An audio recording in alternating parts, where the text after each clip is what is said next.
or I will banish you to the moon.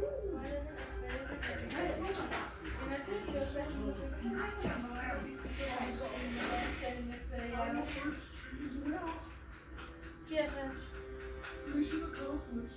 I don't believe it. You banished our birds to the moon. Oh, yeah? Yeah. And also my arm. Look. And she said, oh, I'm sorry for that. These things happen. And I said, you have to bring it back. I'm not to blame. The bad people are. To break the spell, you need brave, animal-loving humans who travel to the moon and bring back the birch. By the way, as for my help, it was my pleasure. Bye-bye. When the night fairy had left, I realized that my dear Mrs. Zoomzoom was gone too. I searched for her. Mrs. Zoomzoom, where are you? Where are you?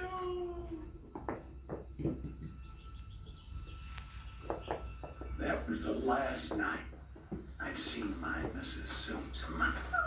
That's so sad. Oh, I searched for her for an eternity. But I've never found her again. But this prophecy is our last and only chance to retrieve our birch and my arm. No hard feelings, Mr. Zoomzoom, but I'd appreciate it if you didn't tell so many fairy tales to the little ones. Those aren't fairy tales. They are our salvation.